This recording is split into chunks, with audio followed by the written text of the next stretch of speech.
Este é o segundo vídeo da série Educação Cristã, Desafios Atuais. No vídeo anterior, nós oferecemos um esclarecimento a respeito de qual é o público-alvo deste tempo de reflexão. Eu quero, neste segundo vídeo, oferecer mais 2 esclarecimentos antes de entrar propriamente em quais são os desafios atuais para a educação cristã. Primeiro esclarecimento desse vídeo, o segundo da série, é um esclarecimento quanto à posição da qual eu trato deste tema. Eu quero que você saiba que, definitivamente, eu não trato deste assunto da posição de alguém que o domina, no sentido de ter clareza de todas as perguntas e de todas as respostas. Muito menos eu trato deste assunto aqui nesta série da perspectiva de alguém que o domina no sentido de ter controle de todas as circunstâncias vivenciadas no ambiente da educação. Eu imagino que você saiba disso, mas eu gostaria de esclarecer isso pessoalmente, para que você saiba que eu falo da posição de alguém que, como você está criando filhos, educando pessoas, no meu caso, há mais ou menos 13 anos, se considerar aí a idade da minha filha mais velha, e que responde a esses desafios com a mesma ambiguidade com a qual você responde. Às vezes com a sabedoria vinda do alto, pela graça de Deus, outras vezes com a tolice que é típica da nossa humanidade decaída. É desse lugar que eu trato a respeito deste assunto. E eu digo isso com 2 objetivos maiores. Primeiro, eu digo isso para moderar as suas expectativas.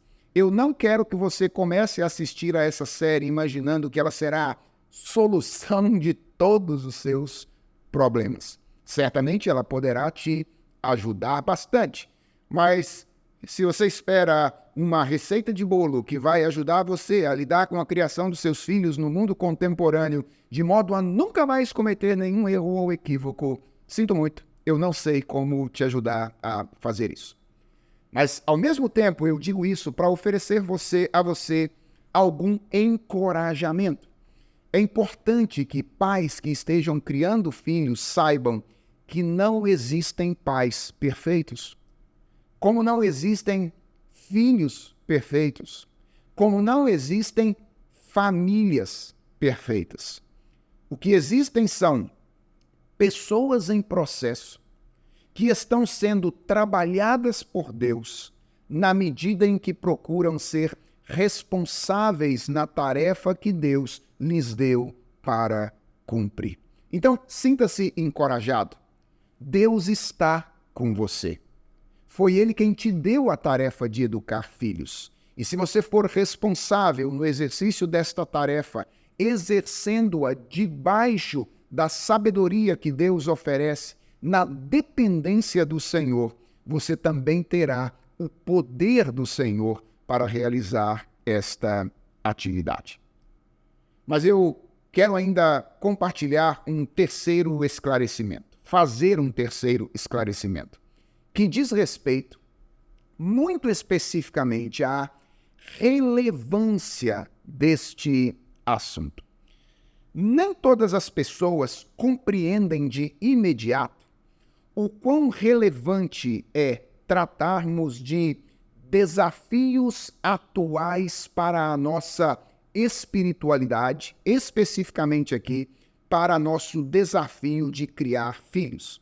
Algumas pessoas, até bem intencionadas, às vezes pensam e dizem algo do tipo: eu não sei para que ficar discutindo essas coisas de desafios contemporâneos.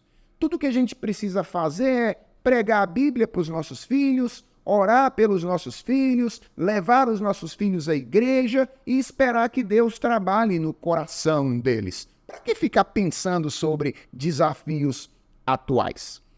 Eu entendo o que leva alguém a pensar e a falar desta maneira. É a convicção de que o grande desafio da educação cristã não é de natureza temporal, mas é de natureza espiritual. E que as armas de que dispomos para superar esses desafios são da mesma natureza. São armas espirituais e não armas temporais. Isso não está errado.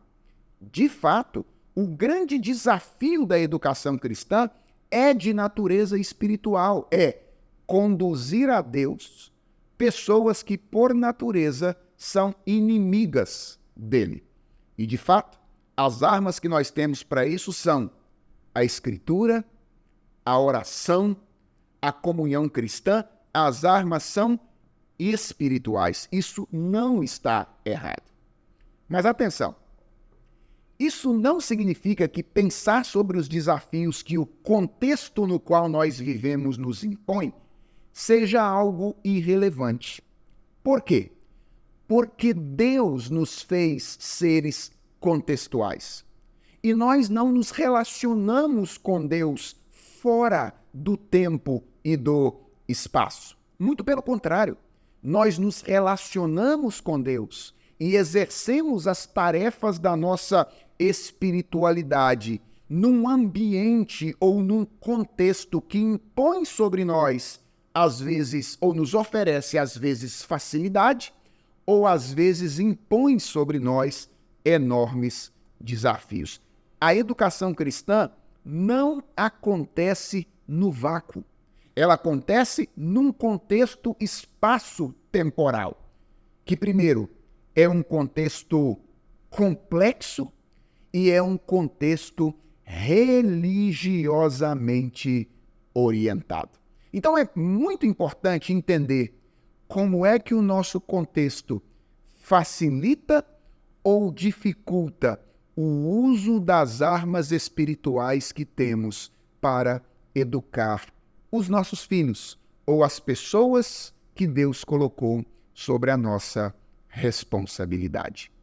A Bíblia é uma arma, a oração é uma arma, mas essas coisas não são como amuletos místicos. Elas são instrumentos que precisam ser utilizados de maneira consciente, de modo a canalizar aquilo que Deus deseja ao coração das pessoas a quem nós ministramos. E o nosso contexto pode facilitar ou dificultar este processo. Esta é a razão pela qual é muito importante falarmos sobre a educação cristã e os seus desafios atuais. Até o próximo vídeo, se Deus quiser.